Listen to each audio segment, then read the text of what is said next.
ஆண்டவர் உங்களுக்கு ஒரு விசேஷமான வார்த்தையை கொடுத்து உங்களை ஆசீர்வதிக்க விரும்புகிறார். என்ன சொல்லுகிறார் பாருங்க. மல்கியா 4ஆம் அதிகாரம் 2ஆம் வசனத்தில், என் நாமத்திற்கு பயந்திருக்கிற உங்கள் மேல் நீதியின் சூரியன் உதிக்கும், அதன் செட்டையின் கீழ் ஆரோக்கியம் இருக்கும் என்று ஆண்டவர் சொல்லியிருக்கிறார். உங்கள் மேல் நீதியின் சூரியன் உதிக்கும். இது ஆண்டவருடைய ஒரு வாக்குத்தத்தம். உங்கள் மேல் நீதியின் சூரியன் உதிக்கும். சூரியன் காலையில் சூரியன் உதித்து வரும் பொழுது பாருங்க, அதை பார்க்கிறதே மனதுக்கு ஒரு ரம்மியமாக இருக்கும். ஏனென்றால் இரவு முழுவதிலும் எங்கும் இருள் சூழ்ந்து இருக்கிறதை நம்ம பார்க்கிறோம். ஆனால் அந்த அதிகாலை நேரத்தில் சூரிய உதயம், அந்த வெளிச்சம் வர வர வர இருளெல்லாம் விலகி ஒரு பெரிய வெளிச்சம் சூழ்ந்து வரும்போது மனதுக்கு ஒரு பெரிய சந்தோஷம், மகிழ்ச்சி.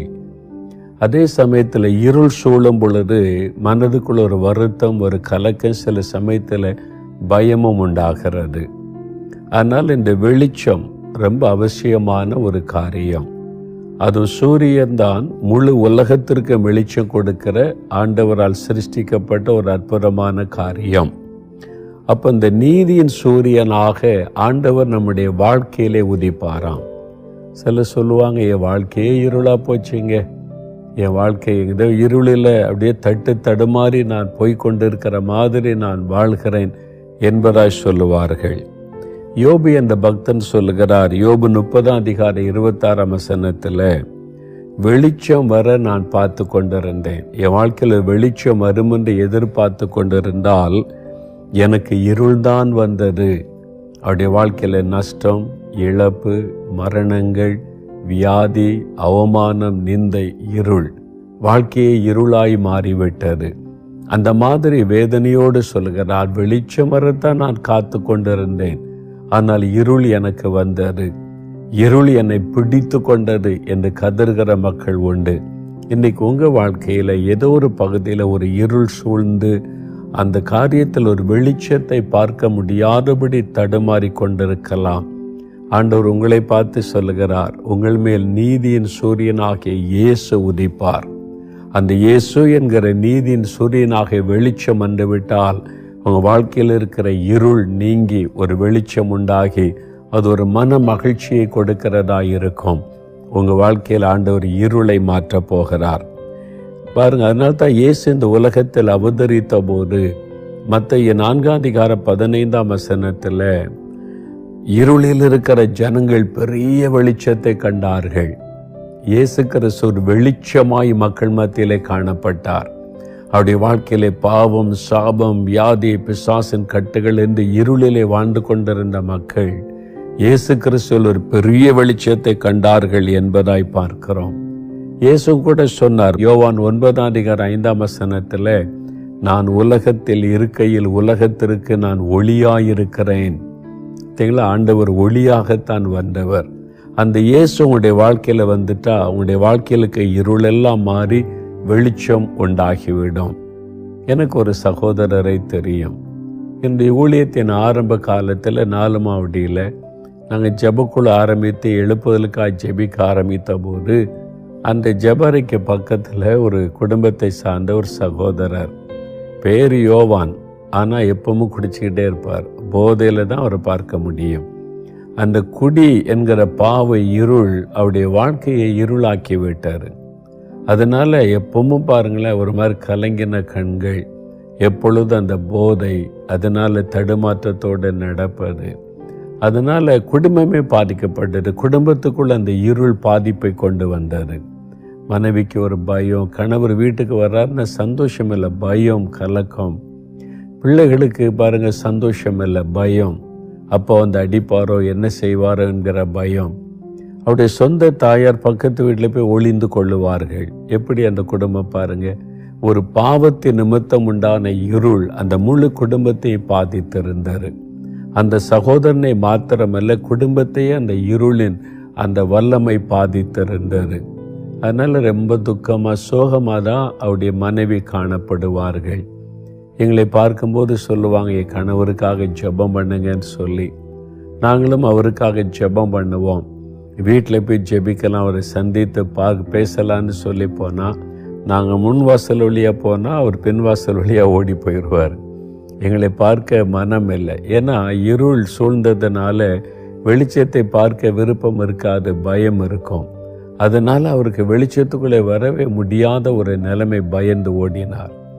ஒரு சமயம் நாங்கள் திடீரென்று அவங்க வீட்டுக்குள்ளே போயிட்டோம். நாங்கள் ஊழியத்தில் ஜெபிக்கிறவங்க ஒரு 4-5 பேர் போயிட்டோம். அவரால் ஓட முடியல, அதனால் நின்று கொண்டார். சரி ஜெபம் பண்ணலாம் அப்படின்னு சொன்னால் அவர் பயந்து என்ன சொல்லுவாங்களோன்னு இருட்டில் தான் ஒதுங்கி நின்னார். நேருக்கு பக்கத்தில் வரலை, அந்த தூணுக்கு பின்னால் வீட்டில் அந்த இருட்டில் அவர் மறைந்து நின்றார். அப்போ முழங்கால் படியிட்டு ஜெபிக்கலாம், அவருடைய நிலைமை தெரிந்து விட்டார். அவர் வெளிச்சத்தில் வர பயப்படுகிறார், முகமுகமாய் வந்து பேச பயப்படுகிறார் என்று அப்படியே முழங்கால் படியிட்டு ஜெபிக்கலாம். முழங்கால் படியிட்ட போது வேதத்திலிருந்து ஒரு வசனத்தை வாசித்தேன். தன் பாவங்களை மறைக்கிறவன் வாழ்வடைய மாட்டான், அறிக்கை செய்து விட்டு விடுகிறவன் இரக்கம் வருவான். சத்தமாக வாசித்துட்டு ஜெபம்லான உடனே அவருடைய உள்ளத்தில் ஆண்டவருடைய வெளிச்சம், அந்த வேத வசனத்தின் வெளிச்சம் அவருடைய வாழ்க்கையிலே பிரவேசித்தது. மனம் கசந்து அவர் அழுதார். ஐயோ, நான் பாவியான மனிதன், நான் ஒரு துன்மார்க்கன், குடிகாரன், மனைவி பிள்ளைகளை கூட சந்தோஷமாய் வைக்க தெரியாதவன், அடிக்கிறவன், உதைக்கிறவன். ஐயோ, என் வாழ்க்கையில இருள் ஆண்டவரேன்னு கதறி ஜெபித்தார். அப்பொழுது இயேசுவாகிய வெளிச்சம் அவருடைய வாழ்க்கையில உதித்தது பாருங்க. நீதியின் சூரியனாகிய இயேசு வந்தார், பாவ இருள் விலகி விட்டது. அவ்வளவுதான், ஒரே நாள். அவர் சின்ன வயசுலேருந்து குடிக்கிறார், எத்தனையோ வருஷமாய் குடிகாரனாக இருந்த, ஒரு நாள் கூட குடிக்காமல் இருக்க முடியாது. ஒரே ஒரு நாள் இயேசுவாகிய வெளிச்சம் அவருடைய வாழ்க்கையில சந்தித்தது, இருள் விலகினர். அதன் பிறகு அவர் சாராய கடைக்கு போனதே இல்லை. குடும்பமே வெளிச்சமாய், மனைவிக்குள்ள சந்தோஷம், பிள்ளைகளுக்குள்ள சந்தோஷம், அவருடைய தாயாருக்குள்ள சந்தோஷம், குடும்பமே வெளிச்சமாகிவிட்டது. பாருங்க, பாவ இருள் விலகும் போது அந்த குடும்பத்தில் ஒரு சந்தோஷத்தின் வெளிச்சம் உண்டாகிறது. அதுக்கு தான் இயேசு வந்தார், வெளிச்சமாக வந்தார், ஒளியாக வந்தார், நீதியின் சூரியனாக வந்தார். உங்கள் வாழ்க்கையில் அந்த இயேசு கிறிஸ்துவின் வெளிச்சம் இருக்கிறதா? அவருடைய ஒளி உங்களுடைய உள்ளத்தை பிரகாசிக்க பண்ணி இருக்குதா? அல்லது பாவ இருளிலே வாழ்ந்து கொண்டிருக்கிறீங்களா? மதுபானம், போதை வஸ்துகள், அது மாதிரி சீட்டாட்டங்கள், சூதாட்டங்கள், தவறான பழக்கங்கள், ஏதோ ஒரு பாவம் உங்கள் வாழ்க்கையை சூழ்ந்து உங்களுடைய வாழ்க்கையை இருளாக்கி கொண்டிருக்கிறது. உங்கள் வாழ்க்கை வெளிச்சமாக மாறணும். அதுக்கு தான் இயேசுவாகிய வெளிச்சம், நீதியின் சூரியன் உங்களை சந்தித்து கொண்டிருக்கிறார். உங்கள் மேல் அந்த நீதியின் சூரியன் உதிக்கும். இன்றைக்கு நீங்கள் இடம் கொடுத்தால், இயேசுவே என் வாழ்க்கை இருளாயிருக்கிறது, இந்த பாவ இருள் விலகணும், உம்முடைய வெளிச்சம் எனக்கு வேண்டும்னு கேட்டிங்கன்னா ஆண்டவருடைய அந்த வெளிச்சம் உங்களுடைய வாழ்க்கையில் ஒரு பெரிய மாற்றத்தை கொண்டு வரும். யோவான் 1:9 சொல்லுகிறாரு, பூமியில் வந்து எந்த மனுஷனையும் பிரகாசிப்பிக்கிற மெய்யான ஒளி, இயேசுவாகிய ஒளி என்பது எவ்வளோ பெரிய பாவத்தில், எவ்வளோ பெரிய சாபத்தில், எத்தனை வருட பாவத்தில் இருளின் வல்லமையில் அகப்பட்டிருந்தாலும் எந்த மனிதனையும் பிரகாசிப்பிக்கிற மெய்யான ஒளி இயேசுவின் ஒளி. அவர் தான் மெய்யான ஒளி. உலகத்தில் பொய்யான ஒளியும் நிறைய இருக்குது. பொய்யா வெளிச்சு காமிச்சு இதான் ஒளி, இதான் கடவுள் அப்படின்னு சொல்லி வாழ்க்கையில் ஒரு மாற்றமும் இல்லை, இருள் மாறினதில்லை, இப்படி கடந்து போகிற காரியமும் உலகத்தில் இருக்கிறது. ஆனால் இயேசு கிறிஸ்துவாகிய ஒளி மெய்யான ஒளி. அது ஏமாற்றுகிற ஒளி அல்ல, மனிதனால் உருவாக்கி மக்களை ஏமாற்றுகிற ஒளி அல்ல. அவர் வானத்தை பூமியை உண்டாக்கின ஜீவனுள்ள தேவன். அவரே இந்த உலகத்தில் வெளிச்சமாய் மக்கள் மத்தியிலே வந்து இருளில் இருக்கிற மக்களுடைய வாழ்க்கையை வெளிச்சமாய் மாற்ற வந்த நீதியின் சூரியன் இன்றைக்கு உங்களுடைய வாழ்க்கையில் உதிக்கும் போது, உங்களுடைய குடும்பத்தில் உதிக்கும் போது எல்லா இருளும் மாறிவிடும். இரண்டாவது, மனிதனை பாதிக்கிற இன்னொரு இருள் வியாதியாகிய இருள். வியாதி பாருங்க, வியாதி ஒரு குடும்பத்தில் வந்துட்டு அவ்வளோதான், குடும்பமே சோகமாக்கிவிடும். எங்கள் குடும்பத்தில் அதை பார்த்துருக்கிறேன். நான் வியாதிப்பட்டு நான் இளம் பருவத்தில் வாலிபனாக நோய் படுக்கையில் விழுந்த போது என் குடும்பமே இருள் அடைந்து விட்டார். சந்தோஷம் இல்லை, சந்தோஷமான பேச்சு இல்லை, சிரிப்பு இல்லை, அப்படியே ஒரு சோகம், ஒரு இருள் குடும்பத்தை சூழ்ந்து விட்டார். வியாதி அவ்வளோ கொடூரமானது. அது நம்முடைய வாழ்க்கையை இருளாய் மாற்றிவிடக்கூடியது. பாருங்க, வேத புஸ்தகத்தில் கூட 12 வருஷம் பெரும்பாடு உள்ள ஸ்திரீ பாருங்க, 12 வருஷம் அவருடைய வாழ்க்கை இருள் சூழ்ந்து விட்டது. அந்த நோயில் எப்படியாவது அந்த இருளிலிருந்து வெளியே வந்துடணும் என்று மருத்துவர்களை பார்க்க அலைந்தாள். ஆனாலும் அவளுக்கு அந்த சுகம் உண்டாகவில்லை. ஒரு நாள் இயேசுவாகிய வெளிச்சம் சந்தித்த போது அந்த வியாதியாகிய இருள் விலகினதை வேதத்தில் வாசிக்கிறோம். மார்க் 5:34 இயேசு சொல்லுகிறார், சமாதானத்தோடு போய் உன் வேதனை நீங்க சுகமாயிரு. அந்த வியாதினால சமாதானம் போச்சு. வேதனை எப்பொழுதும் உள்ளத்தில் வேதனை, இருள். ஆனால் இயேசுவாகிய வெளிச்சம் சந்தித்த போது எல்லாம் மாறிவிட்டது. பாருங்க, அது இப்படிதான் யோவான் 5 வாசிக்கும் போது 38 வருஷம் ஒரு மனிதன் வியாதி படுக்கையில கஷ்டப்படுகிறான். 38 வருஷம் என்ன பயங்கரம் பாருங்க. 38 வருஷமா கஷ்டம்னா இருள் அவனுடைய வாழ்க்கையை சூழ்ந்திருந்தது. இனிமே என் வாழ்க்கையில் ஒரு வெளிச்சம் வருமா? சாகும் வரைக்கும் இந்த இருளிலே வியாதியிலேயே வாழ்ந்து நான் மரித்து போகிறேன் என்று தான் நினைத்தான். ஆனால் நீதியின் சூரியனாகிய இயேசு அவனை சந்தித்தார். அவனுடைய வாழ்க்கை வெளிச்சமாய் மாறினதை வேதத்தில் நம்ம பார்க்கிறோம். அன்றைக்கு மாத்திரமல்ல, இயேசு கிறிஸ்து நேற்றும் இன்றும் என்றும் மாறாதவர். பாருங்க, கோயம்புத்தூர்லேருந்து சுமதி என்கிற ஒரு சகோதரி ஒரு சமயம் தன் அனுபவத்தை எழுதியிருந்தாங்க. அவங்களுக்கு 26 வருடமாய் முடக்குவாதமாம். முடக்குவாதம் 26 வருடங்கள். யோசித்து பாருங்க, என்ன கொடூரம். ஜாயிண்டெல்லாம் வீங்கி இருக்கும், அப்படியே நீர் கோர்த்து வீங்கி இருக்கும், வலி. அதனால ஒரு வேலை செய்ய முடியாது, உட்கார்ந்தா வலி, நடந்தா வலி. அந்த முடக்குவாதத்தினால் அவ்வளோ பெரிய பாதிப்பு பாருங்க. அதனால மனசே ரொம்ப சோர்ந்து விட்டாரு. அப்படியே ஒரு இருள் அவருடைய வாழ்க்கையை சூழ்ந்து விட்டாரு. 26 வருடம். டாக்டர் சொல்லிட்டாங்க, இதை குணமாக்க முடியாது.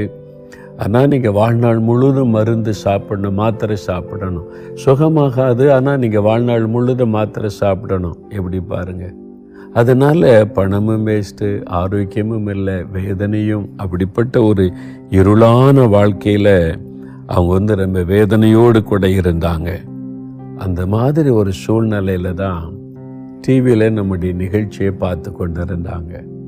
அதில் இயேசுவை பற்றி அறிவித்து ஜெப நேரம் வந்தபோது இயேசுவை நோக்கி கதறினாங்க. என் வாழ்க்கையில் இத்தனை வருஷமா, 26 வருஷமா இந்த வியாதியில் நான் கஷ்டப்பட்ட ஒரு இருளில் நான் வேதனைப்பட்டு கொண்டிருக்கிறேன். ஆண்டவரே என்னை குணமாக்குன்னு சொல்லி பாரத்தோட இன்றைக்கு எனக்கு ஒரு அற்புதம் செய்யணும். அவங்க அப்படி பிடிவாதமாய் விசுவாசத்தோடு ஜெபித்தாங்களாம். அப்போ அந்த நேரத்தில் இந்த முடக்குவாதத்தினால் கஷ்டப்படுகிற மக்களை ஆண்டவரை தொடும் அந்த முடக்குவாத நோய்கள் இயேசுவின் நாமத்தில் விலகட்டும் அப்படின்னு சொல்லி நான் ஜெபம் பண்ணி இருக்கிறேன். ஆவியானவர் பாருங்க, அந்த மகளுடைய வேதனை அறிந்து அந்த ஜெபத்தை செய்யும்படி தூண்டி என்னை ஜெபிக்க வைத்திருக்கிறார். அதே நேரம் அந்த வார்த்தை முடக்குவாதம் விலகட்டும் இயேசுவின் நாமத்தில் சொல்லுகிற நேரம் அவனுடைய சரீரத்தில் ஒரு வல்லமை இறங்கினது.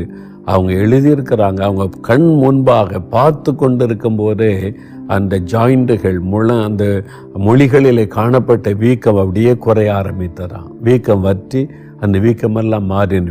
வீங்கி இருந்த அந்த ஜாயிண்டுகள் அந்த வீக்கம் மாறினது, வலி விலகினது. அற்புதமான சுகம் பாருங்க. 26 வருடமாய் இருந்த வியாதியின் இருளை இயேசுவின் வெளிச்சம் சந்தித்த போது அற்புதமான ஒரு விடுதலை. அவ்வளவுதான், நோய் மாறிவிட்டது. இப்ப ரொம்ப சந்தோஷம். 26 வருஷமா இந்த இருளில் இருந்து இயேசு வெளிச்சத்தை கொடுத்துட்டார். எவ்வளவு பெரிய சந்தோஷம் இல்லை? ஆண்டவர் அவருடைய வசனம் என்ன சொல்லுகிறது என்றால், நீதியின் சூரியன் உங்கள் மேல உதிக்கும், அதனுடைய செட்டையின் கீழ் ஆரோக்கியம் இருக்கும். இயேசு கிறிஸ்துவனுடைய செட்டைக்குள்ள ஆரோக்கியம் இருக்கும். அந்த வெளிச்சம் வந்துட்டாலே ஆரோக்கியம் வந்துவிடும். உங்க வாழ்க்கையில இன்னைக்கு ஏதோ ஒரு வியாதி எத்தனையோ வருடமாய் தொடர்ந்து கொண்டிருக்கிறாரு. மருந்து மாத்திரை சாகும் வரைக்கும் இப்படிதானா? சாப்பாடு தான் 3 வேளையும் மாத்திரை, 3 வேளையும் மருந்து. என்றைக்கு தான் முடிவு வரும்? ஒரு மன விரக்தி உங்களுக்குள்ளே வந்திருக்கலாம். இந்த வியாதியாகிய இருளை மாற்றி ஒரு ஆரோக்கியம் என்கிற வெளிச்சத்தை உங்களுக்கு கொடுக்கத்தான் இயேசு கிறிஸ்து நீதியின் சூரியனாக உங்கள் வாழ்க்கையில வெளிச்சம் வீசும்படிக்கு உங்களோடு பேசி கொண்டிருக்கிறார். இன்றைக்கு அந்த வியாதியாகிய இருள் நீங்கும். ஒரு வெளிச்சம் உங்களுடைய வாழ்க்கையில வரும், ஆரோக்கியம் என்கிற வெளிச்சம். இன்றைக்கு அந்த ஆசீர்வாதத்தை காண்பீங்க, பயப்படாதுங்க. பார்த்தீங்களா, பாவம் ஒரு இருளாக இருக்கிறாரு. வியாதி இன்னொரு இருளாய் இருக்கிறது. அது மாத்திரம் இல்லை, பிசாசாகிய இருள். பிசாசு ஒரு இருள், இருளின் அந்தகார வல்லமை என்று சாத்தானை குறித்து சொல்லப்பட்டிருக்கிறது. கொலோசியர் 1:13 வாசித்து பாருங்க. இருளின் அந்தகாரத்தை நின்று நம்மை ஆண்டவர் விடுதலையாக்கினார் என்பதாக வாசிக்கிறோம்.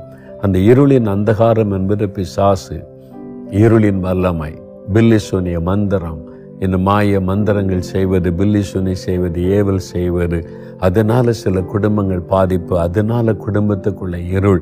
அந்த அசுத்த ஆவி வரும்போது வீட்டுக்குள்ள இருள். பாருங்க, அவன் இருளிலே கிரியை செய்கிற பொருளாதவன். நம்முடைய வாழ்க்கையை இருளாய் மாற்றி சமாதானத்தை கெடுத்து அழிக்கும்படிக்கு கிரியை செய்கிற இருளின் வல்லமை தான் பிசாசு என்கிற சாத்தான். அதனால் இன்றைக்கு பாதிக்கப்பட்டு கலங்கி கொண்டிருக்கலாம். ஒருவேளை பயம், மரண பயம், மரண இருளின் திசையில் இருக்கிறவர்களுக்கு வெளிச்சம் உதித்தது என்று வேதத்திலே பார்க்கிறோம். மரண பயம், எல்லாவற்றிலும் கொடூரமானது மரண பயம். சாத்தான் பயத்தை கொண்டு வருகிறான். அந்த இருள் பயத்தை கொண்டு வரும். பொதுவாக இருட்டுனாலே ஒரு பயம் வந்திருப்பாருங்க. யாருமே இல்லாத இடத்துல ஒரு இருட்டில் நீங்கள் தனியாக நடக்கிறீங்கன்னு வைத்துக்கொள்ளுங்க. எவ்வளோ நீங்கள் தைரியசாலியாக இருந்தாலும் அந்த இருள், அந்த தனிமை உங்களுக்கு ஒரு பயத்தை கொண்டு வரும். அதே சமயத்தில் பகலாக இருந்தால் நீங்கள் அவ்வளோ பயப்பட மாட்டீங்க. இருட்டு ஒரு பெரிய பயத்தை கொடுக்கக்கூடியது. இருள் இன்னைக்கு உங்கள் வாழ்க்கையில் மரண இருள் அல்லது பயம் என்கிற இருள், ஏதோ ஒரு இருளை பிசாசு கொண்டு வந்து உங்களுடைய சமாதானத்தை கெடுத்து கொண்டிருக்கிறான். ஆனால் அந்த இருளிலிருந்து நமக்கு ஒரு விடுதலை அவசியம். நீங்கள் இந்த பயத்திலிருந்து விடுதலை பெற்றுக்கொள்ளாம வந்தீங்கன்னா அது மன அழுத்தமாய் மாறிவிடும், டிப்ரெஷனாய் மாறிவிடும். அப்புறம் தூங்க முடியாது, அவ்வளோதான் வாழ்க்கை. அப்படி ஒரு கஷ்டம் உண்டாகிவிடும். ஒரு சமயம் பாருங்க, ஒரு சகோதரி, சகாய சிபி என்கிற சகோதரி திருநெல்வேலியிலிருந்து ஒரு கடிதம் எழுதியிருந்தாங்க. அதாவது ஆண்டவர் தனக்கு செய்த காரியம், அவங்க பட்ட பாடுகளை எழுதியிருந்தாங்க. யாரோ அவங்களுக்கு பில்லி சுனியை வச்சுட்டாங்க. அந்த ஆவி அவங்களை தாக்கி விட்டாரு. அதனால பாருங்க, எப்பவும் ஒரு தற்கொலை எண்ணம் வந்துக்கிட்டே இருக்கு. செத்துரு, நீ எதுக்கு இந்த உலகத்தில் வாழ்கிற, உன்னால் இந்த உலகத்தில் வாழ முடியாது, உன்னை நேசிக்க யாரும் கிடையாது, தற்கொலை பண்ணி செத்து விடு என்று அந்த ஆவி பேசிக்கொண்டே இருக்கும். உள்ளத்துக்குள்ளிருந்து ஒரு ஏவுதல். அதனால் தூங்க முடியாது, ராத்திரி எல்லாம் தூங்க முடியாது. இருள் வந்துட்டாலே அந்த ஆவியனுடைய பேச்சு, அந்த ஆவியனுடைய ஏவுதல், அதனால தூங்க முடியாது. அதனால் மன அழுத்தம், டிப்ரெஷன், எப்பொழுதும் மன அழுத்தம், வேதனை. யோசித்து பாருங்களேன், ஒரு இருள் அந்த சகோதரி மேலே விழுந்து விட்டார். அந்த இருளின் வல்லமை தாக்கி விட்டார். அதனால் பயம், தூக்கமில்லை, மன அழுத்தம், இந்த மாதிரி கஷ்டப்பட்டு கொண்டிருந்த சமயம் இயேசுவை பற்றி கேள்விப்பட்டாங்க. நம்முடைய நிகழ்ச்சியை பார்த்து இந்த மாதிரிலாம் இயேசு அற்புதம் செய்கிறாரா, எனக்கும் ஒரு அற்புதம் நடக்கணும்னு சொல்லி, ஆண்டவரே என்னால் தூங்க முடியல, மன அழுத்தம் என்னை பாதிக்குது, எனக்கு ஒரு விடுதலை வேணும்னு ஜெபிச்சுக்கிட்டே இருக்கும்போது திடீரென்று அவனுடைய வீட்டுக்குள்ள ஒரு வெளிச்சம். அவங்க அந்த அனுபவத்தை எழுதியிருக்கிறாங்க பாருங்க. திருலிங்கா அப்படி ஜெபித்து கொண்டு டிவிக்கு முன்னால் உட்காந்து ஜெபித்து கொண்டு இருக்கிறாங்க. ஒரு வெளிச்சம் அந்த வீட்டுக்குள்ளே பிரகாசித்தது. அப்படியே ஒரு வெளிச்சம் பிரகாசித்தோன்னு, என்ன நம்ம வீட்டுக்குள்ள ஒரு வெளிச்சம் வருது, பிரகாசிக்கதனை பார்க்குறாங்க. அப்படியே அந்த வெளிச்சம் கடந்து போனது. அவ்வளவுதான், இருள் விலகி விட்டது. அந்த வெளிச்சம் அப்படி வந்த உடனே அவங்களுக்குள்ள இருந்த அந்த பில்லிசூனிய வல்லமை அழிந்து விட்டாரு. பிசாசாக்கி இருள் அடிந்து விட்டு அந்த இருள் விலகி விட்டாரு.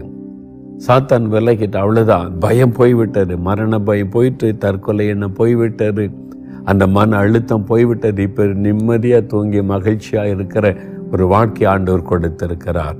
இன்னைக்கு உங்கள் வாழ்க்கையில் இந்த மாதிரி பிசாசு கொண்டு வந்த இருள் உங்களுடைய வாழ்க்கையை தாக்கி இருக்கலாம். எப்பொழுதும் ஒரு பயம், எப்பொழுதும் ஒரு மன அழுத்தம், எப்பொழுது எதிர்காலத்து குறித்த பயம், சோர்வுகள், உங்களுடைய ஆவியிலே ஒரு கலக்கம்.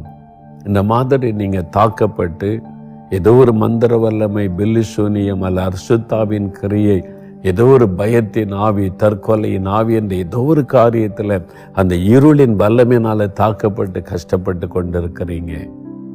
ஆண்டவர் சொல்லுகிறார், உங்கள் மேல் நீதியின் சூரியன் உதிக்கும். அந்த சூரியன் உதிச்சிட்டாலே இருள் தன்னால் விலகி போய்விடும்.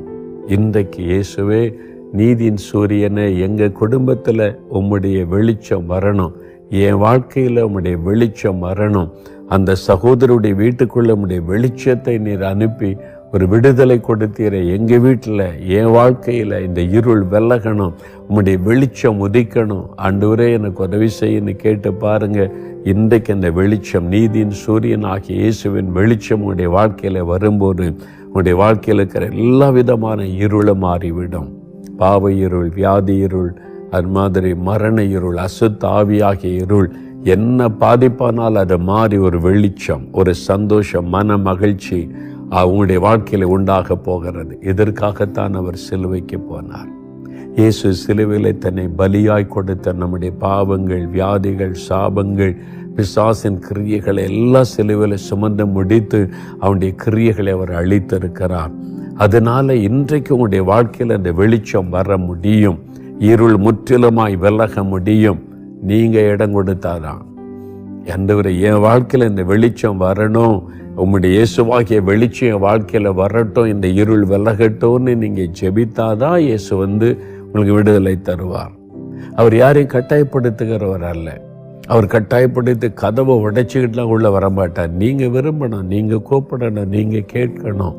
அப்போ ஆண்டவர் உங்களுக்கு வெளிச்சமாய் இருளை எல்லாம் மாற்றுவார். ஆண்டவரே, என் பாவ இருள் மாறணும், என் உள்ளத்தில் உம்முடைய வெளிச்சம் வரணும், இனி இந்த பாவம் வேண்டாம், என் வாழ்க்கையில் வெளிச்சமாய் மாறணும்னு சொல்லுங்க. ஆண்டவர் அற்புதம் செய்வார். இந்த வியாதி என்னை விட்டு விலகணும், பயம் என்னை விட்டு விலகணும், அசுத்தாவி விலகணும், என் வாழ்க்கையில் உம்முடைய வெளிச்சம் இந்த இருளெல்லாம் விலகணும். இப்போ நீங்க கேட்கும்போது ஆண்டவர் உங்களுக்கு தருவார். அதுக்கு தான் இப்போ ஜெபிக்க போறோம். உங்க வாழ்க்கையில இந்த நீதியின் சூரியன் உதிக்கணும். என் வாழ்க்கையில இந்த பகுதியில் ஒரு இருள் இருக்கிறது, அந்த இருள் விலகணும்னு விரும்புறவங்க எத்தனை பேர்? ஒவ்வொரு காரியமாக ஜெபிக்க போற. முதலாவது பாவ இருள். இந்த பாவம் இருள் தான் உங்களுடைய வாழ்க்கையில சமாதானத்தை கெடுக்கிறது, ஆசீர்வாதத்தை குலைக்கிறது, நிம்மதியை அது பாதிக்கிறது. இந்த பொல்லாத பாவ இருள் உங்க வாழ்க்கையை விட்டு விலகணும். முதல்ல அப்படிப்பட்ட உங்க இருதயத்துல கை வைத்து, என் வாழ்க்கையில் இருக்கிற பாவ இருள் விலகணும், இயேசுவாகிய வெளிச்சம் உதிக்கணும்னு சொல்லி ஜெபம் பண்ணுங்க. தகப்பனே, யார் யார் இயேசுவாகிய வெளிச்சம் என் வாழ்க்கையில வரணும், இந்த பாவ இருள் விலகணும், இந்த மதுபானம், போதை வஸ்துகள், கண்களின் நிச்சயங்கள், மாம்சத்த நிச்சயங்கள், பெருமைகள், பொறாமைகள், அசுத்தங்கள், லஞ்சம், அநியாய சம்பாத்தியம், தவறான காரியங்கள் எல்லாவற்றையும் நிமித்தமாய் தடைப்பட்டு போய் நிற்கிற இந்த இருள் விலகி வெளிச்சம் வரணும், வெளிச்சம் உதிக்கணும். இந்த நேரம் தன் பாவத்தை அறிக்கை செய்து ஜெபிக்கிற ஒவ்வொருடைய வாழ்க்கையிலும் உம்முடைய வெளிச்சம் உதிப்பதாக, சூரியன் உதிப்பதாக, நீதியின் சூரியனாக இயேசு உதிப்பாராக. இருள் விலகட்டும், அந்த பாவ இருள் விலகட்டும். அப்படியே வியாதிப்பட்டு கஷ்டப்படுகிற பிள்ளைகளுக்காக ஜெபிக்கிறேன். எந்த வியாதியாக இருந்தாலும் நசரேயனாக இயேசுவின் நாமத்தினால் ஆஸ்துமா வியாதிகள் விலகட்டும், ஆர்த்ரைட்டிஸ் வியாதிகள் இயேசுவின் நாமத்தில் விலகட்டும், கேன்சர் வியாதிகள் விலகட்டும், இருதய பாதிப்புகள் இயேசுவின் நாமத்தில் மாறட்டும், கிட்னியில் அற்புத சுகம் உண்டாகட்டும், நரம்புகள் எலும்புகளுக்குள்ள சுகமளிக்கிற வல்லமை இறங்கட்டும். இவளை முடக்கி வைத்திருக்கிற இருளின் வல்லமைகள் இயேசுவின் நாமத்தில் விலகட்டும். இயேசு கிறிஸ்துவாகிய நீதியின் சூரியனின் வெளிச்சம் அவருடைய சரீரத்திலே படட்டும், அவருடைய வீட்டுக்குள்ளே வரட்டும், அந்த தீமைகள் விலகட்டும். தகப்பனே, அப்படி பிசாசாகிய இருள், பயத்தை கொண்டு வருகிற ஆவி, டிப்ரெஷனை கொண்டு வருகிற ஆவி, தூக்கத்தை கெடுக்கிற ஆவி, அவருடைய பலவீனப்படுத்துகிற ஆவி இயேசு கிறிஸ்துவின் நாமத்தில் விலகட்டும். அவருடைய வாழ்க்கையில் நம்முடைய வெளிச்சம் உதிப்பதாக. ஆண்டவரே, இயேசுவாகிய நீர் நீதியின் சூரியனாய் அவருடைய வாழ்க்கையிலே உதிப்பீராக. அவருடைய உள்ளத்தை பாதிக்கிற அந்த இருளெல்லாம் விலகட்டும் இயேசுவின் நாமத்தில். மரண கட்டுகள் மாறட்டும் இயேசுவின் நாமத்தினால். தற்கொலை சிந்தனைகள் மாறட்டும் இயேசுவின் நாமத்தில். எல்லா டிப்ரெஷன்கள், மன அழுத்தங்கள் மாறட்டும். இப்பொழுது நம்முடைய வெளிச்சம் உதிக்கட்டும். இன்று முதல் ஆண்டவரே, அவருடைய உள்ளத்திலே காணப்படுகிற பயங்கள், கலக்கங்கள் எல்லாம் ஒளிந்து போகட்டும். நம்முடைய வெளிச்சம் உதிக்கிறதற்காய் ஸ்தோத்திரம். யார் யார் ஜெபிக்கிறார்களோ அவருடைய வாழ்க்கையில இயேசுவாகிய வெளிச்சம் உதிக்கட்டும். ஒவ்வொரு வீடுகளுக்குள்ளும் குடும்பத்திற்குள்ளும் வெளிச்சம் உதிக்கட்டும். எல்லா இருளின் ஆதிக்கங்களும் அழியட்டும், இருளின் வல்லமைகள் அழியட்டும். இயேசுவின் நாமத்தில் இன்று முதல் அற்புத மாற்றம் வரட்டும். இருளாய் காணப்படுகிற வாழ்க்கை வெளிச்சமாய் மாறட்டும். ஆண்டவர் அப்படி செய்து விட்டதற்காய் ஸ்தோத்திரம், ஸ்தோத்திரம், ஸ்தோத்திரம். அப்பா, நீரே உம்முடைய பிள்ளைகளோடு பேசிய நீர், அவளோடு கூட இடைப்பட்டீர், அற்புதம் செய்து விட்டீர், ஆசீர்வதித்து விட்டீர். உமக்கு நன்றி செலுத்துகிறோம். இயேசு கிறிஸ்துவின் நாமத்தில் ஜெபிக்கிறோம் பிதாவே. ஆமென்.